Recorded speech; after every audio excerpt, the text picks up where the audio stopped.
Mic party politics by Sunil Shukla. सर्वोच्च न्यायालय के इन आदेशों, राजनीतिक दलों की आपत्तियों, सिविल सोसाइटी के द्वारा दर्ज की जा रही शिकायतों के बीच में एक SIR स्पेशल इंटेंसिव रिवीजन का कार्यक्रम जारी रहा।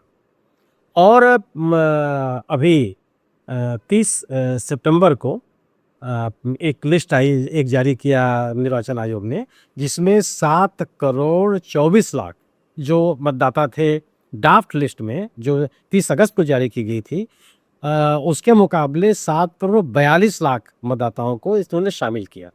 यह याद रखिए कि 2024 का जब चुनाव हुआ था तो मतदाता सूची में 7 करोड़ 89 लाख मतदाता थे। मैं लगभग 6% मतदाताओं की संख्या कम हो गई। लेकिन जिन मतदाताओं के नाम मतदाता सूची से काटे गए हैं, उनकी सूची अभी राजनीतिक दलों का कहना है कि उनको प्राप्त नहीं हुई है, कि ये लोग हैं इन विधानसभा क्षेत्रों से, उन विधानसभा क्षेत्रों के इन संबंधित मतदान केंद्रों पे इनके नाम थे, अभी यह उनको नहीं मिला है। वो एक समेकित सूची की बात कर रहे हैं। उनका ये कहना है कि वो इसका अध्ययन करके अभी निर्वाचन आयोग के सामने आएंगे और अगले सोमवार को 6 तारीख को सुप्रीम कोर्ट में इस मसले की सुनवाई भी है।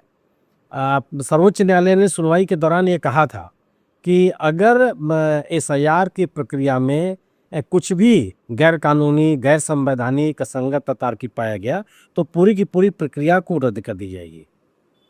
यह बात तब आई थी जब सर्वोच्च न्यायालय के सामने राजनीतिक दलों ने और अन्य स्टेक होल्डर्स ने बात कही कि हो सकता है कि अंतिम मतदाता सूची जारी होने के बाद जब सर्वोच्च न्यायालय में सुनवाई हो रही हो, उस समय तक निर्वाचन की तिथियों की घोषणा कर दी जाए, यानी कि चुनाव की प्रक्रिया बिहार में शुरू हो जाए।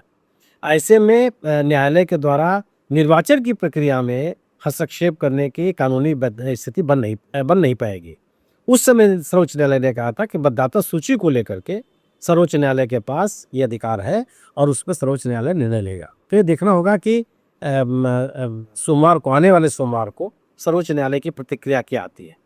लेकिन ड्राफ्ट लिस्ट के बाद जो अंतिम मतदाता सूची, उसको लेकर के राजनीतिक दलों में नाराजगी है। राजनीतिक दलों का यह कहना है कि जो अंतिम मतदाता सूची भी जारी की गई है उसमें पारदर्शिता नहीं है। यह बात नहीं बताई जा रही है कि जिन 6% लोगों के नाम कटे हैं, उनका नाम किन आधारों पे कटा। अगर उनको दिवंगत बताया जा रहा है तो वह उनका मृत प्रमाण पत्र किसके पास है, किसने दिया। अगर ये बताया जा रहा है कि बड़ी संख्या में लोग माइग्रेट कर गए हैं, तो वह माइग्रेट करके गए कहाँ, इसकी जानकारी तो सर्वोच्च निर्वाचन आयोग को होनी चाहिए।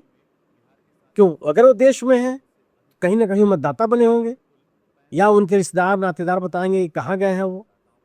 और वो उनको माइग्रेटेड जो लोग बता रहे हैं, वाकई वो माइग्रेट किए हैं कि नहीं किए हैं, ये इसका सत्यापन किसने किया। अच्छा भी तो हो सकता है कि कोई व्यक्ति किसी का नाम मतदाता सूची से कटवाने के लिए बता दे कि साहब माइग्रेट कर गए। तो जो दावे किए जा रहे हैं उनके समर्थन में कौन से अभिलेख है, इन अभिलेखों को सार्वजनिक अभी सर्वोच्च न्यायालय ने नहीं किया है। राजनीतिक दल इसकी बात कर रहा है। लोगों को संदेह भी क्यों हो रहा है, अभी जो मीडिया में रिपोर्ट आई है उसमें आप इसको ये समझिए कि 80 बूथ ऐसे हैं जहां पे जिन लोगों के नाम हटाए गए हैं उनमें मतदाता सूची से नाम हटाने का कारण मौत बताई गई है। 80 बूथ से जिनके नाम हटाए गए सब के सब, ये व्यवहारिक लगता है किसी को। इसी तरह से इन 80 बूथों पर युवाओं की मौत बताई गई है और इसी तरह से 973 बूथ ऐसे बताए गए हैं जहां पे भी केवल मौत के कारण मतदाता सूची से लोगों का नाम कटे हैं, अन्य कोई कारण नहीं है।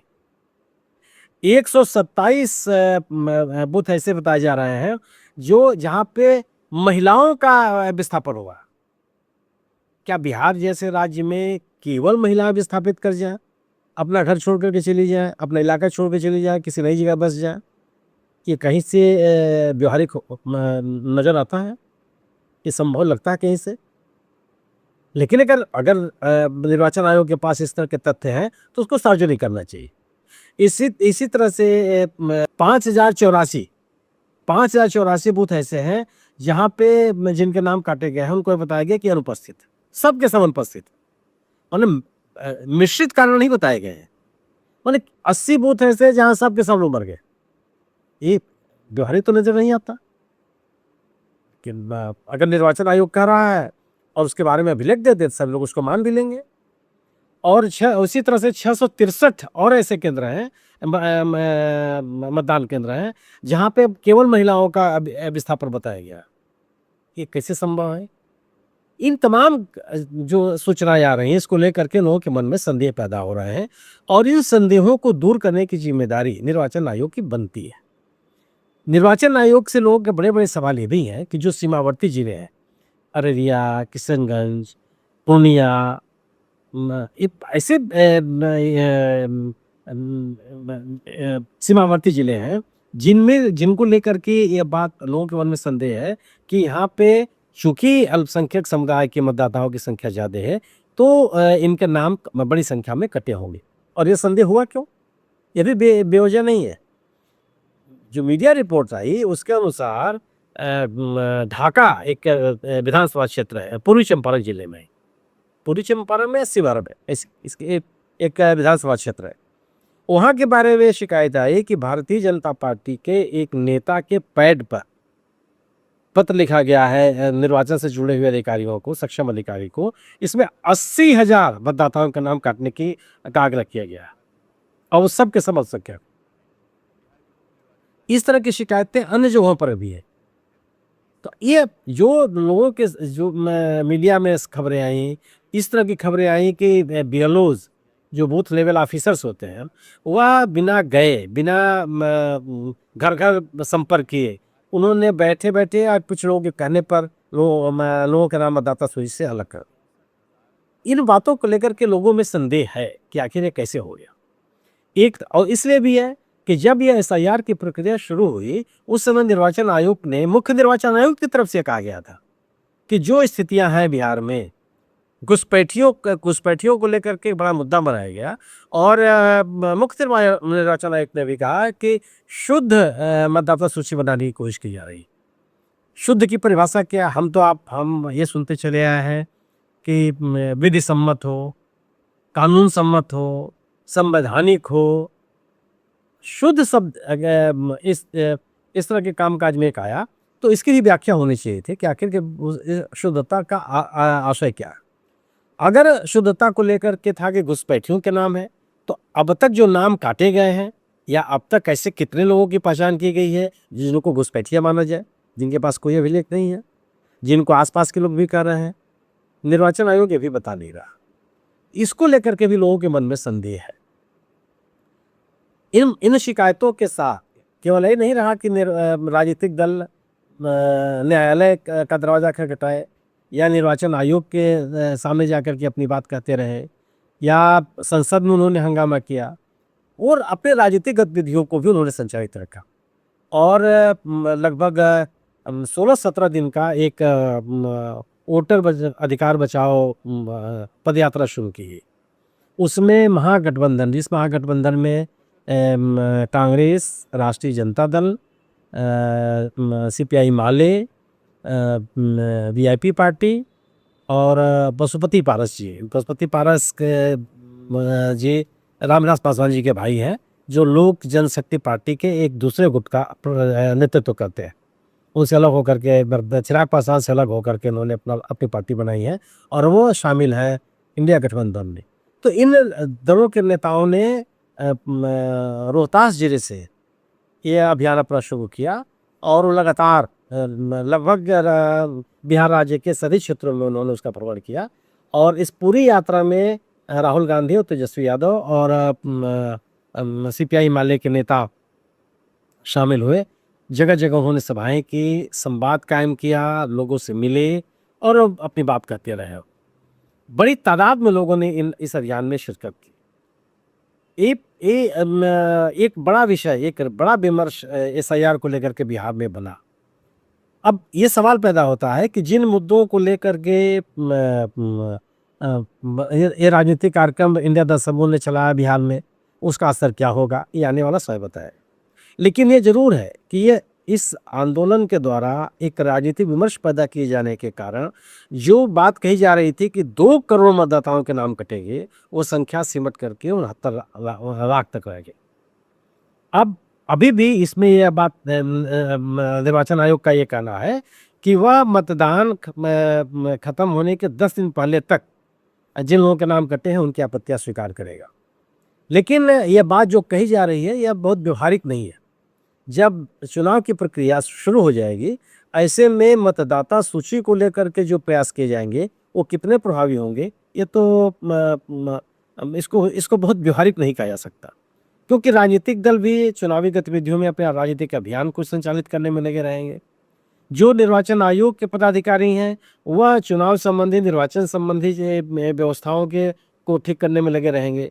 ऐसे में जो मतदाता है उसकी सुनवाई कितनी हो पाएगी, एक बड़ा सवाल है।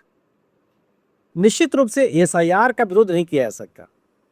निर्वाचन सूची को, मतदाता सूची को अद्यतन रखना, उसमें उन लोगों के नाम शामिल करना जिनका नाम छूट गया है, उन लोगों का नाम मतदाता सूची से बाहर करना जो या तो उस इलाके में अब नहीं रहते या उनका देहावसान हो गया है, यह दायित्व निर्वाचन आयोग का है।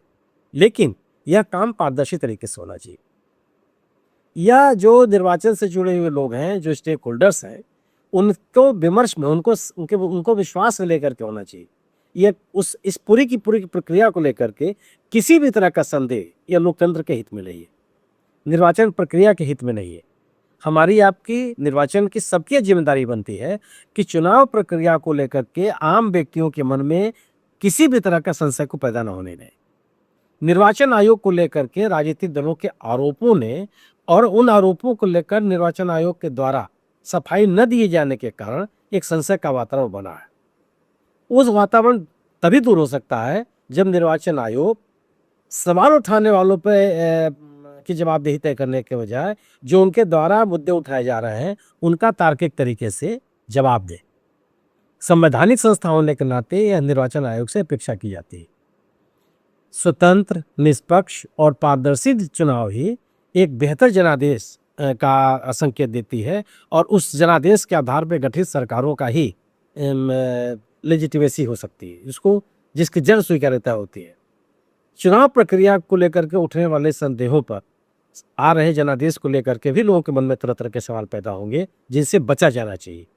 निर्वाचन आयोग की जिम्मेदारी बनती है कि वह एसआईआर को लेकर, चुनाव को संचालित करने को लेकर के, राजनीतिक दलों के द्वारा उठाए गए सवालों को लेकर, मतदाता सूची में लोगों के नाम काटने, घटाने, बढ़ाने को लेकर के जो राजनीतिक दलों के द्वारा संशय पैदा किए जा रहे हैं, मतगणना की प्रक्रिया को लेकर के जो सवाल पैदा किए जा रहे हैं, इन सभी सवालों का जवाब निर्वाचन आयोग को देना चाहिए।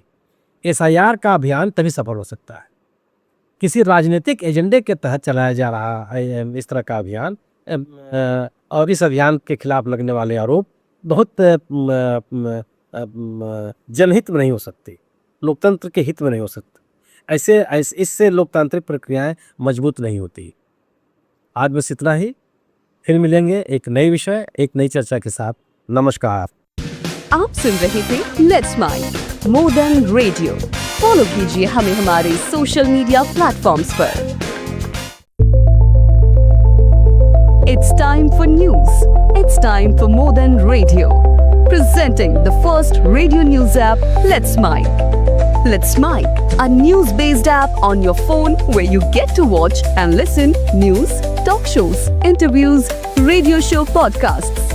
On Let's Mic, you get all relevant information of TV, print, radio, podcast, and digital. Let's Mic talks about every segment of life.